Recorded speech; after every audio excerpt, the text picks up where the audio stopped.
శ్రీలలిత శివజ్యోతి సర్వకామదా శ్రీగిరినిలయ గిరామయ సర్వమంగళ శ్రీలలిత శివజ్యోతి సర్వకామదా. శ్రీ గురుభ్యో నమః. శ్రీమాత్రే నమః. భగవద్భక్తులందరికీ నమస్కారం. ఈరోజు మనము శ్రీ లలితా సహస్రనామ స్తోత్రంలోని 16వ అధ్యాయంలోని 149వ శ్లోకాన్ని పారాయణ చేసుకొని విశేషార్థాలు తెలుసుకుందాం. వీరారాధ్య విరాట్ రూపా విరజా విశ్వతోముఖీ ప్రత్యగ్రూపా పరాకాశ ప్రాణదా ప్రాణరూపిణి. జగన్మాత వీరారాధ్య, అహంకారాన్ని తొలగించుకొని అజ్ఞానాన్ని జయించగలిగిన వారు వీరులు. ఆత్మానందాన్ని అనుభవించేవారు వీరులు. ఆత్మానంద స్థితి దాటి తానే బ్రహ్మమనే అహం బ్రహ్మాస్మి స్థితికి చేరుకున్నవారు వీరేంద్రులు. ఇలాంటి వీరుల చేత వీరేంద్రుల చేత ఆరాధింపబడే తల్లి జగన్మాత. అయితే ఈ ప్రపంచంలో వీరులు రాజులు యుద్ధాలకు వెళ్ళే ముందు అమ్మవారిని ఆరాధించడం అన్నది ఒక సాంప్రదాయంగా వస్తోంది. పురాణాల్లో చూస్తే శ్రీరామచంద్రుడు పాండవులు కూడా యుద్ధానికి వెళ్ళే ముందు అమ్మవారిని ఆరాధించారు అని మహర్షులు తెలిపారు. యుద్ధంలో మరణించి వీర స్వర్గం పొందినవారు వీరులు.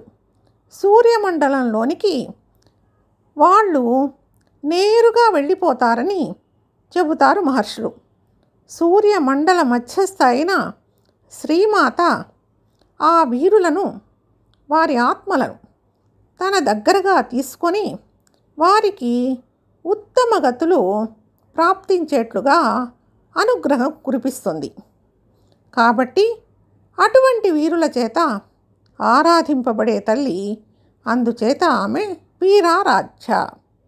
విరాట్ రూప, విశ్వరూప, మహాగ్రాస, మహాసన, మహాకాళి మొదలైనటువంటి నామాల్లో అమ్మవారి యొక్క విరాట్ స్వరూపాన్ని వర్ణించారు వాగ్దేవతలు. ఆ విరాట్ రూప శ్రీమాత. సకల బ్రహ్మాండాలు ఆమె యొక్క శరీర అవయవాలుగా భావించవలసిన రూపం అది. ఇక పైలోకాలు అంటూ లేని సత్యలోకం ఆ తల్లి యొక్క శిరస్సు. సూర్య చంద్ర అగ్నులే ఆమె యొక్క నేత్రత్రయం. దిక్కులే ఆమె యొక్క చెవులు. వేదాలు ఆమె యొక్క పలుకులు అంటే మాటలు. వాయువు ఆమె ప్రాణం. సర్వవ్యాపకమైన ఆకాశము అవ్యక్తం ఆమె యొక్క హృదయం. భూమి అంతా ఆమె పాదద్వయం. నిరాకార నిర్గుణ పరబ్రహ్మ స్వరూపిణి అయిన శ్రీమాత విరాట్ రూపాన్ని ఇలా కొంతగా అయినా మహర్షులు వర్ణించారు. అయితే ఆమె పూర్తి విరాట్ రూపాన్ని పూర్తిగా వర్ణించడం ఎవ్వరికీ సాధ్యం కాదు. తర్వాతి నామము విరజ. ఉత్కళ దేశంలోని విరజా క్షేత్రంలోని దేవత పేరు విరజ. విరజ అనే నదీ స్వరూపిణి కూడా శ్రీమాత. విరజ అంటే ఏ దోషములు లేనిది, రజోగుణం లేని సత్వగుణ ప్రధానమైనది విరజ. కాబట్టి ఆ తల్లిని విరజ అని కీర్తించారు వాగ్దేవతలు. విశ్వతోముఖి. ఆమె సర్వ జగత్తులను పరిశీలించి చూడగల ముఖములు కలిగినది. జడ, చైతన్య, సాకార, నిరాకార, సగుణ, నిర్గుణ జగత్తు అంతా ఆమె యొక్క ముఖమే.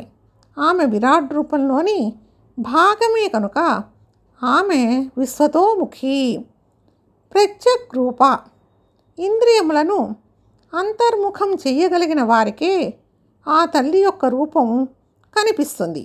కారణం ఆమె కూడా అంతర్ముఖమైన రూపం కలది కనుక భక్తితో, సాధనతో, ధ్యానంతో, నామ జపంతో మెల్లమెల్లగా మనస్సును అంతర్ముఖం చేసుకోగలిగిన వారికి ఆ తల్లి యొక్క స్వరూపం మనోనేత్రాల ముందు కనిపిస్తుంది. ఇందులో ఎటువంటి సందేహము లేదు.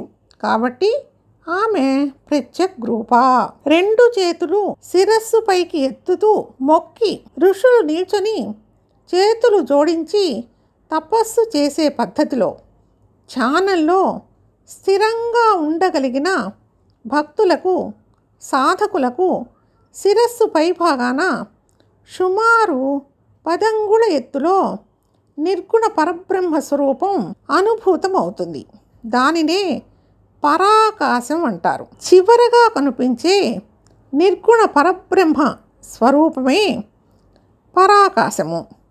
అదే అమ్మవారి స్థానము. అందుకే పరాకాశ స్వరూపిణి అంటూ కీర్తించారు వసిన్యాది వాగ్దేవతలు. సర్వ ప్రాణుల శరీరాల్లో ప్రాణరూపిణిగా ఉన్న శ్రీమాత ప్రాణద.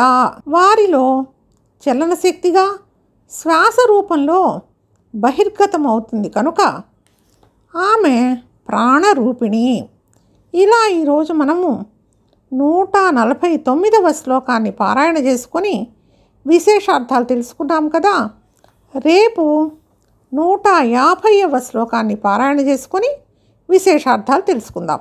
అంతవరకు ఆ జగన్మాతను మనసారా ధ్యానం చేసుకుందాం. శ్రీ గురుభ్యో నమః. శ్రీమాత్రే నమః. జగముల చిరునగవుల పరిపాలించే జననీ, అనయము మము కనికరమున కాపాడే జననీ, మనసే నీవశమై స్మరణమే జీవనమై, మనసే నీవశమై స్మరణమే జీవనమై, మాయని వరమీయవే పరమేశ్వరి మంగళనాయకి, శివజ్యోతి సర్వకామదా.